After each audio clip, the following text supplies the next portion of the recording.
Alrighty, what is up, y'all? Is the face all closed? I think it is. Anyway, let's get into the video because I have no fancy opening words to make you laugh and or experience joy, other than wasting time telling you that I don't have time and things to waste on. Waste time and things on? Things to waste times on. Yeah, that's the one. Anyway, this is a quick video about why I don't teach or give motorcycle advice, like on the internet. I do it in real life. Because I am a motorcycle safety representative for my unit, for the wing, for the base that I work at, and I do give slight correction and instruction from time to time because it's part of my job to keep people safe and to make sure that they're riding within their abilities, capabilities, and so that they don't hurt themselves or others, right? It's very important to have the fundamentals down packed. I was, and sometimes still am, a dumbass on my motorcycle. And of course, the old adage is, do as I say, not as I do. But I actually do try to get people to do as I do because I am 90. I'm a passing grade in safety. But there's a small margin of error for mistakes with a motorcycle, and that grade can go from A to an F very quickly. And my goal is to keep people around B, A, to keep them alive, keep them from injuring themselves or others again, or causing others to injure others, like veering off into traffic, you caused a cager to veer, did not hit you, even though you didn't get hit, you caused an accident because they're trying their best to avoid a motorcycle. Teach people to be defensive and aggressive riders, because you got to get the hell out of there sometimes, but that's all in person, on base, and with a mentee, because I'm a mentor. But I don't do it online, because the main reason is, number one reason is I'm still a student myself. I've been riding for 24? Almost 12. Damn, almost 12 years I've been riding. I still take courses. I take higher level training classes. I hone my skills. I ride as much as I can. I practice specific things when I'm riding. I practice hard stopping. I do initiate my ABS from time to time just so I can figure out where the threshold is. I practice tight turns. I love slow speed stuff. Very weak on my right. No, not very weak. I'm weak on my right, stronger on my left, but I do have the ability to take turns to the right, slow speed. It's just one of my weak points, and I know that I've been working on that for years. But I'm still a student. I'm still learning things every day. I am not officially a certified motorcycle instructor in any way, shape, or form, so all I can do is kind of give mentorship at best, right? Of course, you could say I can teach you stuff because I know these things. I can teach an individual small maintenance items, the medium maintenance items, but as far as skill set, nah, it's too much. The internet is a wild place. Again, I'm ready for backlash and flim flam and all that bullshit that comes with social media and dealing with it, but when you get a different type of response when you try to teach something, because all of the internet experts come out of the woodwork and they comment on everything and anything that you say or have done.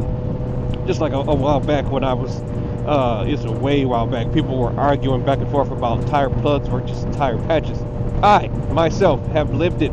I put over 10,000 miles on a tire that, excuse me, goodness lordy. A tire that was patched twice, internal patch. The tire was taken off the rim. The patch was inserted from the inside. The burrs were cleaned. It was done by a professional shop.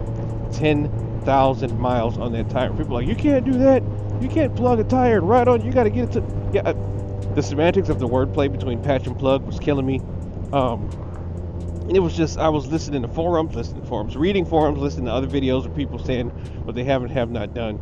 It's very hard to get across an experience. When you've experienced something, it's very hard to get people to either change their mind because they experienced something different, or to see your side of view, because it's just like, oh, well, that didn't happen, you can't do that. They've never experienced it. I personally experienced riding on very good, very professionally patched tire for 10,000 miles. How does it translate into teaching stuff? Because people, oh, you can't do this. Never apply the front brake in the turn. I do it every day. I trail brake like a mofo because, one, is what skill set that I need to have, I wish to have in my toolbox, and two, it's fucking cool. Trail braking, it's kind of sweet when you actually learn how to do it, and I'm still learning how to, perfect it, but I do know how to do it. I used to be absolutely afraid touching the front brake at all. People tell you don't touch the front brake at all. Why the hell is it on the bike? Why do I have a front brake if I'm not supposed to use it? Why am I not 99.9% to 100% rear brake with a big ass rotor that looks like a fucking record. Because you're supposed to use your front brakes. They have 70 to 90% of your stopping power. My rear brake is real spongy. My front brake can be spongy. I have an ABS bike, and this bike is set up to not allow you to slam on the brakes when you're in a turn. You can force it if you want to, but good God, my brakes progressively increase pressure if I'm in a turn. It's got an IMU. It's got like a 6-axis. It's kind of like a PlayStation controller. And the bike itself, its technology, can sense if I'm leaned over too far, and it meters how much brake pressure I can apply at any one time.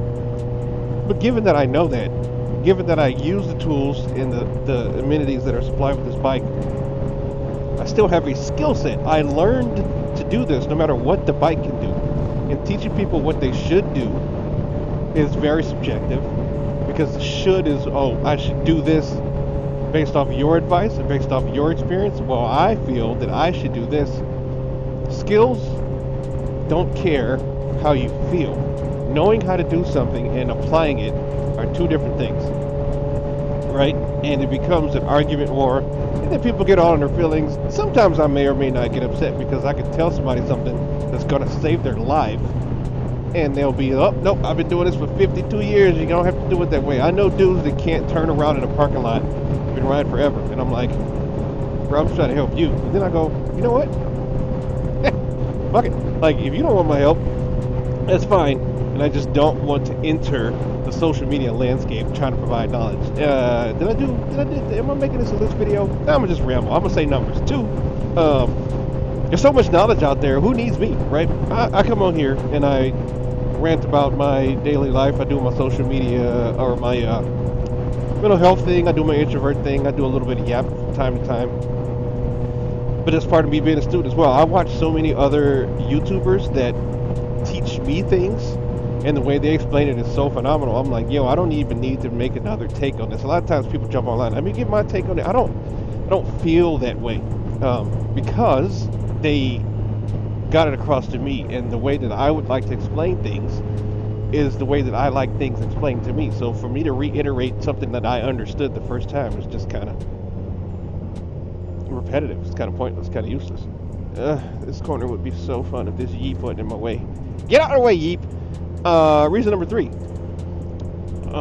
I just don't feel that I am qualified, right? Because some people think, even though they haven't taken any courses, classes, or been certified, that they just can teach because of life. They got so much life and so much experience in them that they can just do it. I'm like that with a few things, cybersecurity stuff, but I actually have degrees and certificates in that, so it's very different.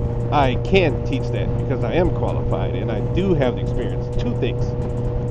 I'm not qualified, but I have experience. I haven't taken any formal thing, and I just don't have it in me to feel that I can teach somebody something, and if they do or do not use it, and they do or do not get hurt from something I taught them, oh God, that would be horrible. Even though I would never teach somebody something that would get them hurt, this is one of those things where I just don't personally feel inside that I should be teaching people on a mass basis, because it's teaching is a acquired taste. You got to have the soul for it. You ever seen teachers or instructors that just got the job for whatever reason they thought they wanted to be, and they just ain't in it? You don't feel like you're learning nothing from them. I can do that on a personal case-by-case basis.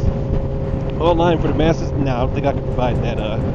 You're not gonna get my best. You get my best when I'm talking shit, and or maybe sometimes doing a maintenance video, because I'm probably learning it or doing it for the first time, and I'm passionate about it, and I'm like, oh sweet, I just learned how to do this. I really want to show people. I need to have that same sensation for teaching, because if I don't, then it's just gonna suck ass. You're gonna be like, this wasn't even worth watching. Like, what am I on? 3, 4, whatever the next number is. I don't know if I got any other reasons. I don't think it'll be taken well again, because there's just so much more knowledge out there, and if you screw up one time, right, people will just flame you to hell for it. Also, knowledge changes all the time. Like, my bike didn't exist 25 years ago, and the people who've been riding for 50 years have experience with those old ass bikes.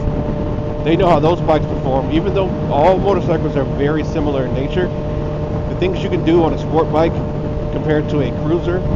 Even on an old cruiser, what you can do on a new cruiser is just amazing. And some people get stuck in that old ass mentality and they just don't want to learn. That's the thing. Yeah, that's number 5. People don't want to learn. They like being stuck in their old ways, and I get it. Sometimes I'm like that for certain things. I'm stubborn. You know, sometimes you gotta force people to go, hey, you stupid, you need to learn this because this is gonna help you in the long run. It's gonna make you a better rider, make you a better person, make you a better driver, because as a better motorcycle rider, you become more cognizant as a cager when you do have to roll in the cage, go to Walmart, go to freaking Sam's Club to get some groceries for your badass kids. I think that's it. I'm sure, I mean, I've got plenty of other reasons, but I've been rambling long enough, and I just needed to make a video because the nature of YouTube is if you don't make a video, you fade into obscurity. And I'm not necessarily ready for that to happen quite yet in my fledgling YouTube career, even though I've been doing this for like 5 years.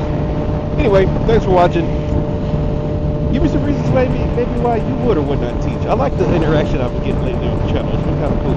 Answering comments and stuff like that. I mean, it ain't tired me out yet, but I'm sure I'll get annoying eventually. But for now, have at it. Throw me some comments down below. And let me know what you will or will not teach. You don't even have to be about motorcycles. Just give me something. Throw it down in the comments. Alright, I'm out.